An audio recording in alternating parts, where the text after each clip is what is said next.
Pinagtatrabaho dapat ang pickup truck, hindi lang display. Kaya ngayon, maghanap tayo nung second hand na sink laboratory.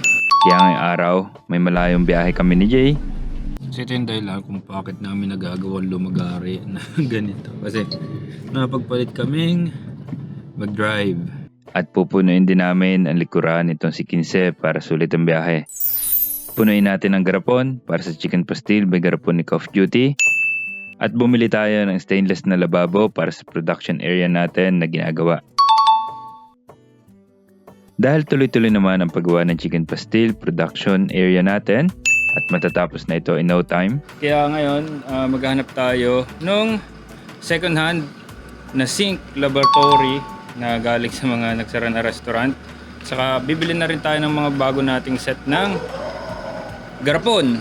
Marami tayong garapon na bibilihin para mas tipid. At si Jay, kasama ko. Yan. Tayo ay magro-road trip muna ngayon. Tara! Una namin pinuntahan ang bilihan ng garapon dito sa San Pablo, Laguna. Ang laki kasi ng namumura ko dito. Medyo malayo pero kahit maggas ako at yung oras ko, bawing-bawi. May pang Jollibee pa nga eh. Basta thousands of set ang bibilhin. Sa mga ganitong pagkakataon, ginagawan ko ng cost-benefit analysis. Sulit ba sa gas at sa oras ko pagdadrive ang pagpunta ko dito. And good thing, sulit na sa isang biyahe. Basta pupunin natin si Kinse. Kaya bumili ako ng 50 boxes or 1,200 jars na 7177, 2,000 pieces na black cap, and 1,200 pieces na sealer. Papatak lang na 8.48 pesos ang per jar mismo, 3.6 ang takip, and ang plastic sealer ay 25 cents naman ang isa. 12.33 isang set. Pag unti-unti lang ang aking binibili, umaabot ng 16 pesos each set. Ngayon, 12.33. Meaning, sa 1,200 pieces ko na binili, 14,796 para dito. Compared sa 19,200 pesos kung sa isang tindahan, 4,400 pesos ang natipid natin. Diba? Sabi sa inyo, malaki ang tipid. May panggas pa ako. Kaya kinarga na lahat ito. Halos isang paleta. Nilatagan ko rin ang trapal kasi ibabalot ko ng buo ang mga jars. Kasi baka abutan tayo ng ulan. May isa pa tayong lakad. May gina-insure kaysa nagmamadali ako sa pag-ayos once inulan kami, diba? Basic na basic ito kay Kinse. Saktuhan ang 1,200 jars dito sa likod. 50 boxes. Diba? Ang laki ng trapal ko. Mura ko lang nabili yan. Ilalagay ko ang link sa comment section para dito. Ganito lang yung trapal na binibili ko. Selyado siya mula sa ulan. Pero manipis lang siya, magaan at madaling i-manage. Unlike kasi sa mas matigas na trapal. Ang tagal ko nagkakarga, di ba? Pagpasok ulit sa sasakyan. Tulog pa rin. Tulog pa rin siya. Tapos na ang laban, Pero kailangan ni Jay yan. Nag-alternate kasi kami sa pag-drive, kaya pag nasa passenger seat, kasama sa duty ang matulog para kapag kailangan, kapalit agad. Dahil sa Dasma ang next na biyahe natin, may baon kaming snacks at duty rin ng passenger ang pakainin ng driver. Matik yan.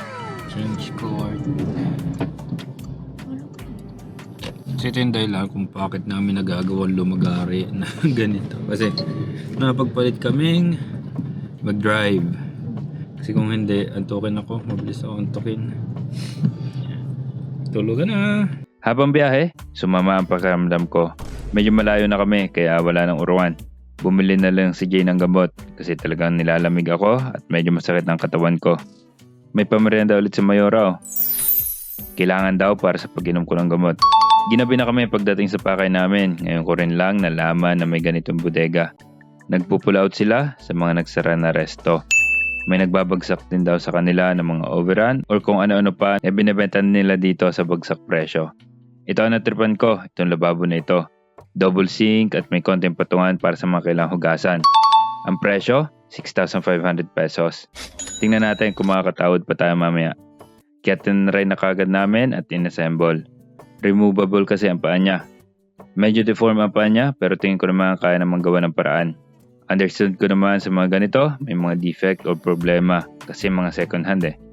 Tinignan din namin sa taas. Ang daming stocks na kung ano-ano. Kadarating lang daw nito pero maubos daw ito lahat in no time. Ang galing lang, May business pala na ganito, na sure ako na paying a very good return. Ikinarga ko kay Kinsey ang lababo. Magana man siya at kaya-kaya ito kahit ang mga nasa ilalim ay jars natin. Equally distributed naman ang pwersa pababa. Basta tinadtad ko ng tali ng pahila palikod at may karton din na nakasangat sa harapan para back up kung sakali na umusod pa abante ang lababo. Ayun pa, baka makalimutan. Lowered ang ating At ang kagandahan, nasarahan pa natin ang pinto. Hindi rin kasi pwedeng nakabukas yan kasi mag-expressway tayo eh. At okay naman, tingin ko rin ang pagkakatali at going anywhere. 3, 4, 5. Bakulang pa rin. 5, 6. Bago sa audio boss. Ma'am, Natawaran ko pa ng 6K ang lababo. Ayos na, uwian na. Kinabukasan, sina John Paul at Jayman na nagbaba. Dito na ako tinuluyan ng trangkaso. Hindi makabangon sa bigat ng katawan at sakit ng ulo. Job well done, Kinsey. Salamat sa assistance mo. Yun lang. Peace.